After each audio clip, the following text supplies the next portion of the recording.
Today we're making gorgeous flower bouquets using this easy florist rule, which is called the 3-5-8 rule. And so we're going to explain that today. We're going to show you some beautiful flowers as some examples of what you can use.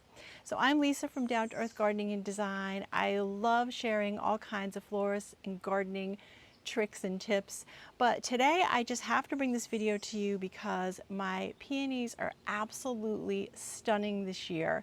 So our recent video on peonies and how I got so many flowers just came out not too long ago, and I have a ton of them this year. So I am loving making bouquets. So I want to share this professional floral tip that florists use, and it will break down how you can make some really simple, professional looking bouquets. So I've made a sample here today using my peonies. We're going to talk about some different flowers that you can use because it doesn't just have to be from your garden.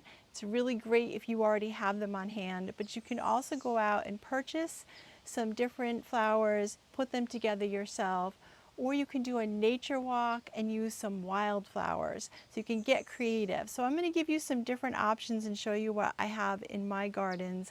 Everything I've picked here is from my gardens today. And then we'll talk about the rule itself, and we'll put another bouquet together. I love making these bouquets because I love bringing them inside, and I also love giving these away. That's one of my favorite things about growing flowers, is giving them as gifts. But this is also a great video if you have an event coming up, if you're looking to do a little bridal bouquet, or just do some bouquets and vases for a special event, or of course if you do want to make yourself a bouquet or give a gift. Okay, so come on and follow me through the garden because we're going to be picking a few of the flowers that we're going to be using today.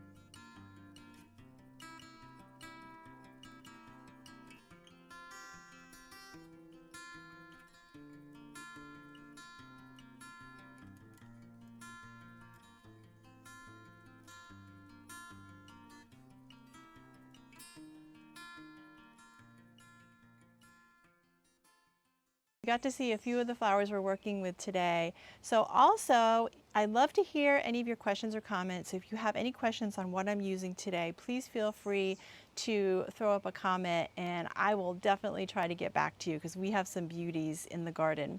So I'm going to put my little bouquet here in a vase, and we're going to start working on our arrangement.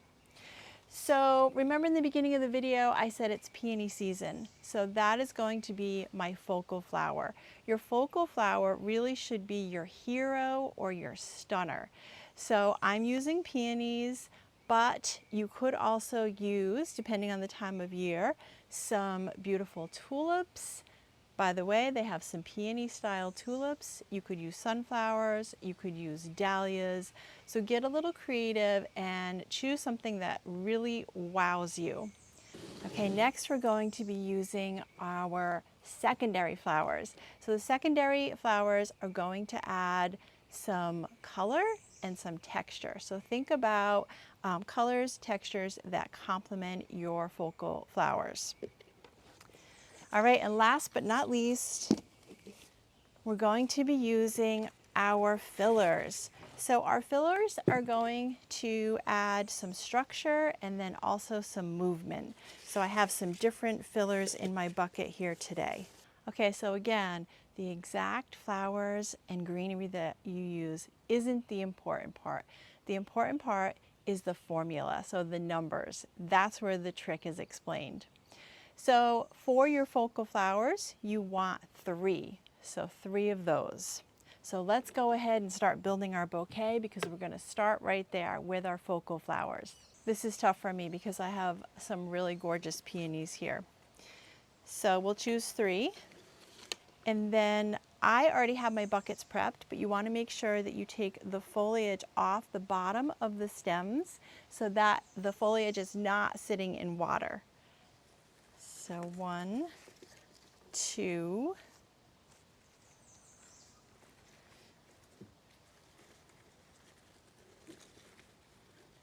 and 3. Okay, so I'm using 3 different colors. You can also go monochromatic and you can use the same color. So I could use 3 of my beautiful Sarah Bernhardt peonies, and that would be beautiful for my 3 focal flowers, my 3 main flowers. Okay, we'll put this bucket away. So next we have another tough decision coming because we're going to be using our secondary flowers.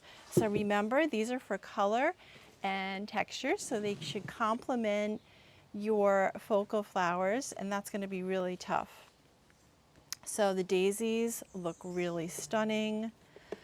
I have some dainty heuchera here, which are really beautiful. So you can kind of play around with what you like. But I really like my Baptista.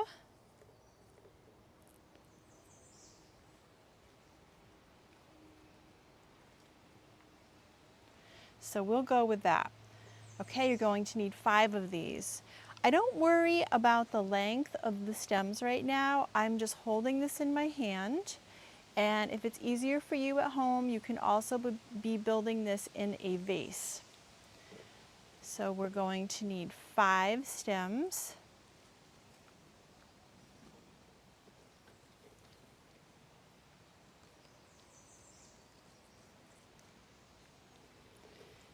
And then I'm just kind of spinning it around, and I'm trying to space out my filler flowers.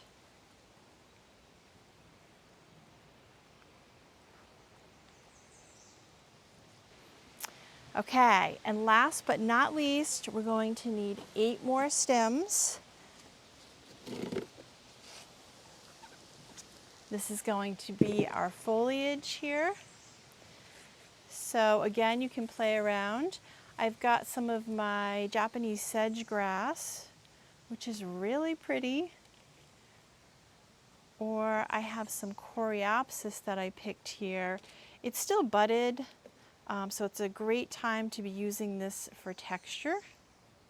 Okay, we're laughing over here because I'm having a really hard time deciding. So what I'm going to do is I'm going to use 2 different foliage in this bouquet, and then you let me know in the comments which you like better because I'm really struggling. So we'll start by using, we need 8 of the coreopsis.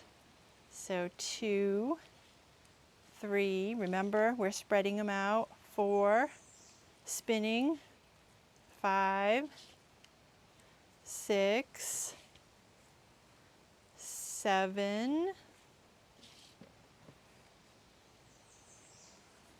8. I kind of like the ferny, loose texture. Looks a little bit like asparagus fern that you can purchase in your store-bought bouquets. All right, let's do it again, and this time we're going to be using the grass.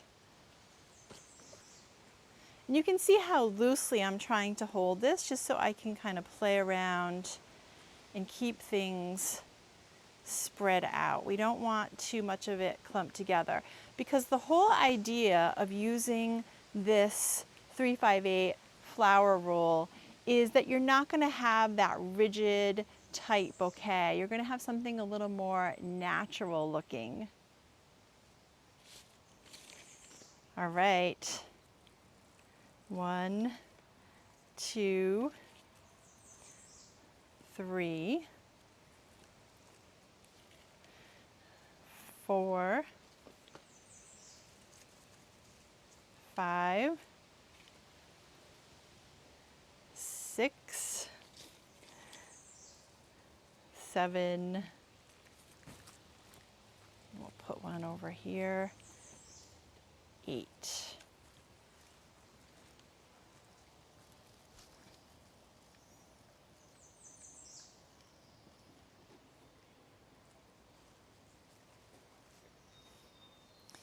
Okay, so once we have this done, what we can do is just, you can fuss with it a little bit, you can put it in some water and fuss with it, but I'm going to go ahead and trim the ends. So I like to do it on a 45-degree angle. And that's because it will allow the stems more surface area to absorb water, like this. And then we can use some twine, or if you have some elastic bands, sometimes I use my hair tie, to be honest with you. And we're just gonna wrap it quick to hold it together.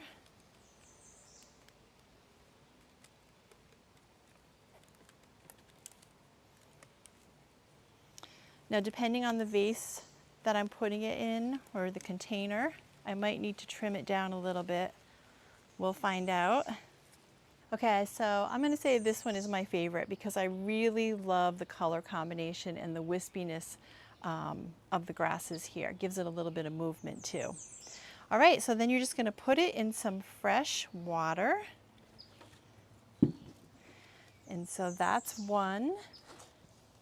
And then my other little bouquet that you saw at the beginning is here. And I can't wait to put together a few more. So that's it for today. I really hope that I've given you some great ideas and an easy flower arranging trick for you to make some of these bouquets at home. So thanks for joining. If you liked our video, go ahead and give us a thumbs up and subscribe to our channel and be the first to see our gardening videos and our inspirational videos when they come out.